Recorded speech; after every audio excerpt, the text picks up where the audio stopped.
Prodi Kimia dan Konseling Fakultas Ilmu dan Psikologi Universitas Semarang. Di sini saya akan podcast bersama dengan Rina Nurmasari. Bu Rina membahas mengenai kesehatan mental. Nah, pertama-tama bisa diceritakan latar belakang pendidikan. Oh iya, perkenalkan nama saya Rina Nurmasari. Saya lulusan dari Sarjana Psikologi dan di sini saya sekarang mengampu menjadi guru BK di SMA Negeri 1 Adong, Boyolali. Kan Ibu kan sudah menerima materi tentang kesehatan. Dia pernah menerima hal tersebut. Di era sekarang ini kan banyak anak-anak yang sudah paham atau sudah mengerti mengenai kesehatan mental. Iya. Ibu dalam mental bagi anak sekolah itu penting nggak sih? Itu sangat penting sekali, Mbak. Karena apa? Dengan anak memahami anak kesehatan mental kan terdiri seperti anak biar tidak depresi, kecemasan.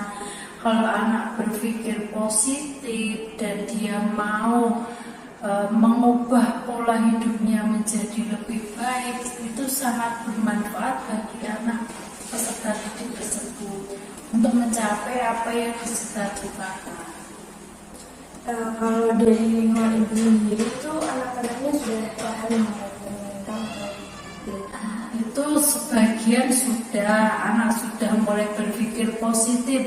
Dia harus bertindak bagaimana apabila mendapatkan masalah atau dia memiliki masalah harus bagaimana. Tetapi juga adalah beberapa anak itu yang tidak begitu memahami bagaimana kesehatan mental itu seharusnya bagaimana.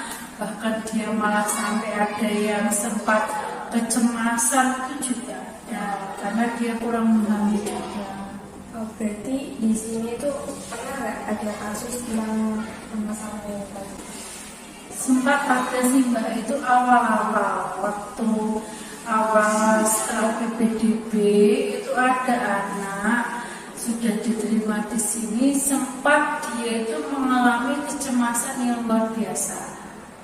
Dari situ orang tuanya itu sering mengantar ke sekolah, terus kita temui, terus orang tua bercerita dan minta tolong harus bagaimana. Yang pertama itu kita arahkan juga ke terdekat terlebih dahulu, terus ke puskesmas, terus kita arahkan ke psikiater atau psikolog juga pernah dilakukan oleh bapaknya. Alhamdulillah ada pemantauan dan anaknya sudah kembali ke sekolah lagi dan alhamdulillah bisa menjalani seperti biasa. Cara Ibu mengenali anak-anak dengan gangguan mental seperti apa? Pertama kan kita juga melihat perilaku anak tersebut berbeda dengan anak lainnya. Dia kadang murung karena dia kan cemas atau dia sering khawatir. Kalau ditanya langsung kaget atau apa, dia agak gemetar dan lain sebagainya, ada kecemasan, ketakutan. Bahkan ada yang diem saja, tidak bergaul dengan teman, tidak bersosialisasi, terkadang juga ada.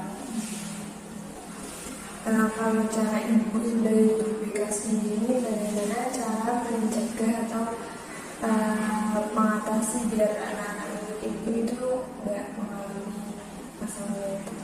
Oh gitu. Gini, kita sering kalau masuk kelas atau mungkin kita memberikan motivasi saat sebagai pembina upacara atau kita sebagai guru BK memiliki kelas bimbingan klasikal di dalam kelas, kita memberi motivasi atau kita memberi gambaran pentingnya kita positif thinking, pentingnya kita harus menghindari hal-hal yang dapat menyebabkan kecemasan, menimbulkan depresi, atau menimbulkan bahkan sampai ada kadang itu kan efek dari pembulian juga ada. Itu harus dihindari dan kita harus memberikan upaya-upaya apa sebagai siswa kalau melihat atau kita mengetahui ada teman kita yang memiliki kecemasan yang tinggi atau dalam dirinya sendiri bahkan ada memiliki kecemasan yang tinggi, kita sering bilang ke anak-anak segera lapor ke kami, akan kita bantu mencari solusi, meskipun nanti solusinya yang menemukan kalian sendiri, tetapi kita akan mengarahkan dan memantau dan membantunya. Gitu. Tadi kan dibahas mengenai kasus bullying. Oh, ya. Kalau di sekolah sini ada. Ya, anak itu sekarang kan biasanya kan bullyingnya verbal, menyebut nama orang tua dengan tanpa panggilan bapak ibu sebagai bahan candaan, misalnya kayak gitu. Itu masih sering dijumpai juga, tetapi kita juga harus seringlah pinter-pinternya guru baik guru BK maupun guru mapel semuanya harus stop mengeluarkan kata-kata yang kurang baik atau kata-kata menyebut orang tua tanpa nama, panggil bapak atau ibu tadi, biar efeknya itu kembali lagi tidak anak semakin tidak karena kalau sempat ada gitu kan menyebabkan anak yang akhirnya depresi atau mungkin akhirnya dia cemas atau akhirnya dia mau datang ke sekolah tidak mau. Maka kita sering sekali baik saat pembelajaran atau kita saat bertemu dengan anak, kita memberi motivasi, memberi pengarahan bahwa hal tersebut tidak perlu dilakukan biar tidak ditemukan kasus-kasus pembulian secara fisik dan sebagainya. Alhamdulillah kalau fisik tidak, tetapi ya kalau anak-anak sekarang kan biasanya verbal itu verbal yang sering dijumpai. Baik, Sudah ya. Terima kasih.